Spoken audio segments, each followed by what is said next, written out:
Hi guys, welcome to class 9th economics lecture 10। So आज हम पढ़ेंगे कोलैटरल के बारे में, एमएनसीज के बारे में, सेल्फ हेल्प ग्रुप्स के बारे में। तो सबसे पहले जानते हैं व्हाट इज़ बार्टर सिस्टम। तो बार्टर सिस्टम जैसे पुराने ज़माने में होता था, जब करेंसी नहीं होती थी तो कैसा होता था कि एक हाथ से आप अपना किसी को सामान दो और दूसरे हाथ से वो आपको सामान देगा। मान लेते हैं आपको चावल की ज़रूरत है और दूसरे के पास गेहूँ है, तो आप उसका गेहूँ ले लेंगे। आपको अगर चावल की ज़रूरत है तो आप उसे गेहूं दे देंगे, आप उससे चावल ले लेंगे। ओके, सो ये बार्टर सिस्टम था। So goods were exchange for goods, there was no use of money.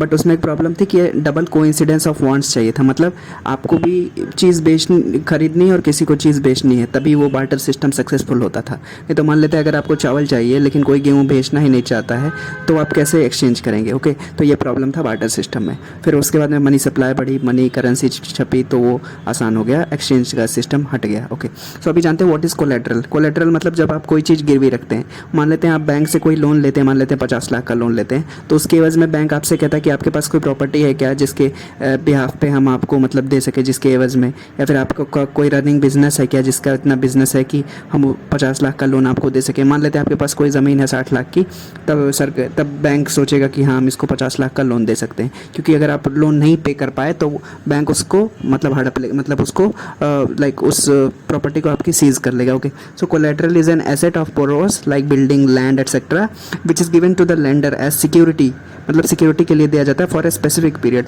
Okay, so the lender has the right to sell the assets और collateral when the borrower fails to repay, मतलब अगर आप fail कर गए, repay नहीं कर पाए उसका लोन, तो वो आपका कोलैटरल या फिर आपका जो सामान आपने गिरवी रखा है, सोना या चांदी या बिल्डिंग या घर ज़मीन, तो वो बैंक ले सकता है। ओके, तो अभी जानते हैं व्हाट इज़ एमएनसी।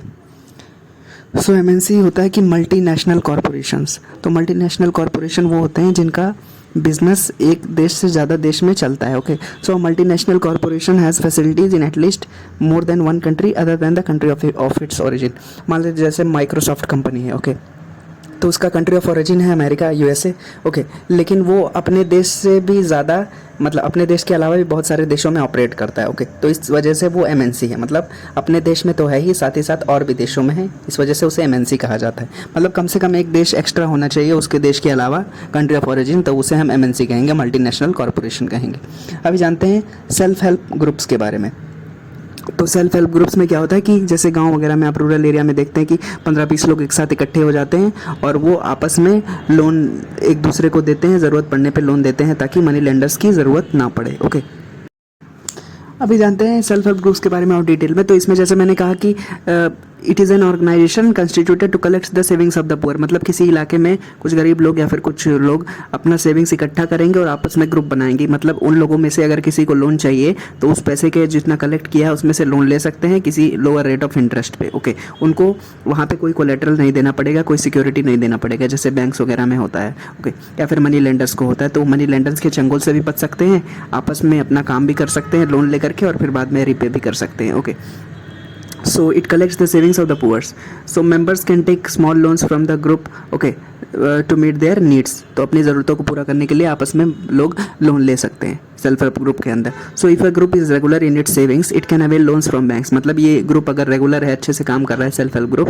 तो बैंक से भी लोन्स ले सकता है अपने काम करने के लिए। ओके, सीड्स के लिए और भी कोई स्मॉल बिजनेस करने के लिए, तो ये सेल्फ हेल्प ग्रुप के नाम पे। ओके, तो small loans can be given by banks to buy seeds etcetera, मतलब रूरल एरिया में और क्या ही ज़रूरत पड़ेगी, हार्वेस्ट करने के लिए सीड्स चाहिए, मतलब सोइंग करने के लिए सीड्स चाहिए, हार्वेस्ट करने के लिए मतलब पैसे चाहिए, या फिर और छोटी मोटी जो फार्मिंग के एरियाज़ के अंदर जैसे फर्टिलाइज़र की ज़रूरत पड़ी तो उसके लिए भी चाहिए, तो ये सब के लिए लोन्स दे सकती हैं बैंक सेल्फ हेल्प ग्रुप्स को। Okay, so most of the decisions regarding the this self help group का मेंबर्स ही लेंगे, मतलब मेंबर के उस ग्रुप के अंदर 15-20 लोग हैं और लोन किसको देना है, किसको नहीं देना है, किससे पैसे कलेक्ट करने हैं, वो सब मेंबर्स आपस में ही डिसाइड करते हैं। तो एक अच्छा तरीका है कि आप मनी लेंडर्स से भी साहूकारों के चंगुल से भी बच गए, आपको बैंक को कोई सिक्योरिटी भी नहीं देनी है, आपस में आप अपना ही मतलब खेल रहे हो।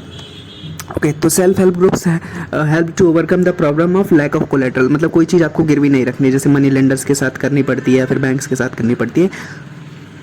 अभी जानेंगे इन्वेस्टमेंट के बारे में। So when capital is spent to buy assets like land, building, machines, it is called an investment. मतलब निवेश होता है जो कि जब आप पैसे खर्च करते हैं कोई एसेट्स बाय करने के लिए, कुछ चीज़ें बाय करने के लिए, जैसे लैंड, बिल्डिंग, मशीन, ज्वेलरी, तो एक तरीके से इन्वेस्टमेंट है, मतलब वो आपको फ्यूचर में पैसे दे सकता है। Okay, so investment made like by an MNC is called a foreign investment, क्योंकि foreign MNC generally foreign countries में सिचुएटेड रहती हैं, तो अगर आपके कंट्री में इन्वेस्ट करेंगे, आपके कंट्री में कोई प्लांट लगाएंगे, कोई ऑपरेशंस चालू करेंगे, तो एक तरीके से फॉरेन इन्वेस्टमेंट रहेगा अपनी कंट्री के लिए। अभी जानेंगे what are the positives of MNCs.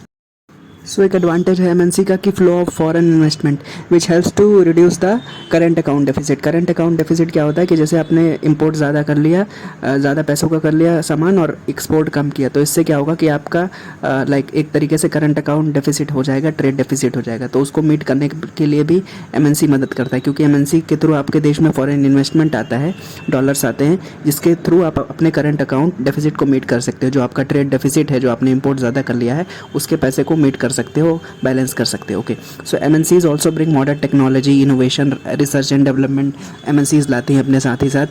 और एमएनसीज कंपटीशन भी प्रमोट करते हैं, मतलब आपके देश के अंदर कोई इंडस्ट्रीज़ हैं और एमएनसी भी वही काम करती है, तो वो उसको टक्कर देगी, और इसकी वजह से क्या होगा कि better goods and services customers को मिलेंगे। ओके, कम दाम में या फिर अच्छे प्राइस में कस्टमर्स को चीज़ें मिलेंगी।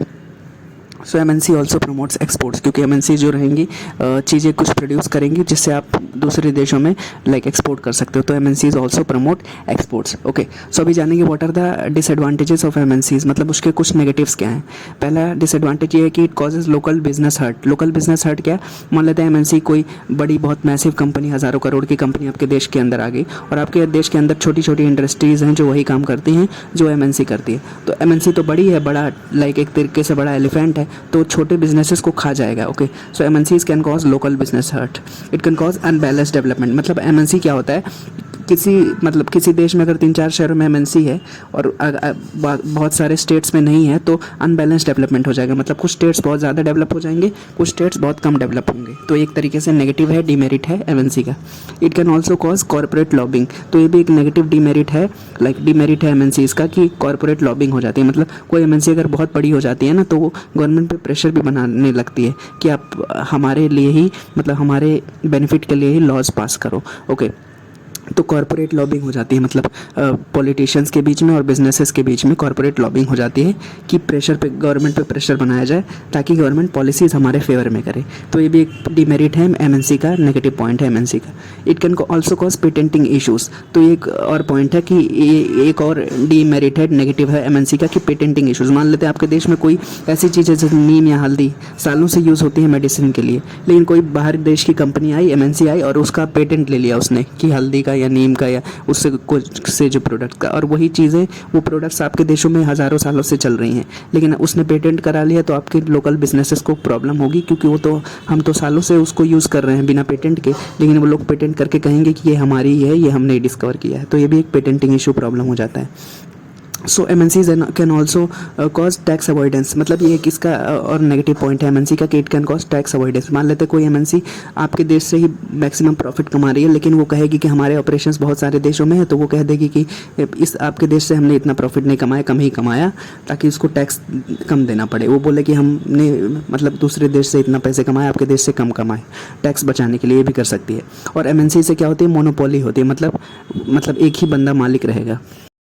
मोनोपोली में एक तरीके से ये होता है कि एक ही लाइक मार्केट के अंदर एक ही पार्टी प्राइस डिसाइड करेगी, कुछ चीज़ का कितना प्राइस रखना है कितना नहीं रखना है डिसाइड करेगी। जैसे कि मान लेते हैं विंडोज़ ऑपरेटिंग सिस्टम है ना, तो माइक्रोसॉफ्ट का मोनोपोली है विंडोज़ ऑपरेटिंग सिस्टम पे, मतलब माइक्रोसॉफ्ट कितने भी दाम पे विंडोज़ ऑपरेटिंग सिस्टम बेच सकता है क्योंकि उसकी मोनोपोली है मार्केट के अंदर। तो ये भी एक तरीके से नेगेटिव पॉइंट है एमएनसी का। अभी जानते हैं MNC is method of entering a host country, मतलब एमएनसी कोई बड़ी कंपनी मल्टीनेशनल कॉर्पोरेशन किसी देश में कैसे घुसती है और कैसे डिस्ट्रॉय करती है वहाँ के लोकल बिजनेस को। तो लार्ज एमएनसी सबसे पहले क्या करते हैं, इन डेवलप्ड कंट्रीज़ छोटे छोटे जो प्लेयर्स हैं ना किसी देशों में, वो कहेंगे कि हम आपके साथ जॉइंट प्रोडक्शन करना चाहते हैं, हम आपके साथ वही चीज़ें प्रोडक्शन करना चाहते हैं और लोगों को सर्विसेज देना चाहते हैं। तो छोटे जो इंडस्ट्रीज़ रहेंगे, छोटे प्रोड्यूसर्स रहेंगे, वो मान जाएंगे, कहेंगे कोई बात नहीं, अब जॉइंट प्रोडक्शन करेंगे तो हमारा भी फ़ायदा होगा। तो थोड़े कुछ दिनों के बाद, कुछ सालों के बाद एमएनसी क्या करती हैं और लोकल बिजनेसेस को, कंपनीज़ को ख़रीद लेती हैं। और वो कंपनी, छोटी कंपनीज बिक जाती हैं, छोड़ती हम सोचती हैं हम बड़े कंपनी के सामने सर्वाइव नहीं कर पाएंगे और बिक जाती हैं।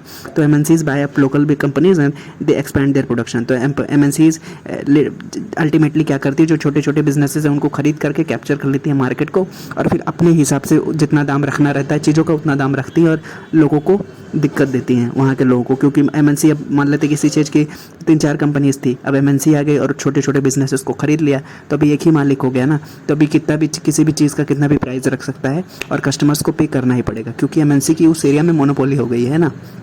So also in this way they cut the competition. तो MNCs ने क्या किया कि मार्केट को कैप्चर कर लिया, एक्सपैंड, अपने प्रोडक्शन को एक्सपैंड कर लिया, छोटे इंडस्ट्रीज़ को खरीद लिया। अब वो पूरी तरीके से मार्केट में प्राइस को डिसाइड कर रहा है, और साथ ही साथ क्या हुआ कि उसका कंपटीशन भी खत्म हुआ मार्केट के अंदर से, क्योंकि उसने छोटे बिजनेसेस को तो खरीद लिया ना। अभी जानेंगे कि what are the steps to attract investment by the government. तो there are various steps like special economic zone, जिसमें क्या होता है कि SEZ कहते हैं कि ऐसा एरिया जहाँ पे ट्रेड लॉस फ्लेक्सिबल है। सो SEZ जो होते हैं ना, स्पेशल इकोनॉमिक जोन, जैसे नवी मुंबई में है, तो वहाँ पे क्या होता है कि trade and business laws are different from the rest of the country. मतलब ट्रेड लॉस, बिजनेस लॉस थोड़े से फ्लेक्सिबल रहते हैं ताकि कंपनीज को आसानी रहे अपने काम करने के लिए। So it is special economic zones are located within countries borders and they aim to increase trade. मतलब SEZ बनाने का मुख्य कारण यही है कि हम ट्रेड बढ़ाना चाहते हैं, व्यापार बढ़ाना चाहते हैं, इन्वेस्टमेंट, निवेश बढ़ाना चाहते हैं, अपने देश के अंदर नौकरियाँ देना चाहते हैं, जॉब क्रिएशन करना चाहते हैं और इफेक्टिव एडमिनिस्ट्रेशन करते हैं। और SEZ जहाँ पे होती है ना, वहाँ पे there is flexibility in labour laws. मतलब लेबर लॉस जो होते हैं ना कि ये सब फॉलो करने होते हैं कंपनीज़ को, तो वो स्ट्रिक्ट लेबर लॉज नहीं रहेंगे, फ्लेक्सिबल रहेंगे। मतलब कंपनी अपने हिसाब से कर सकती है।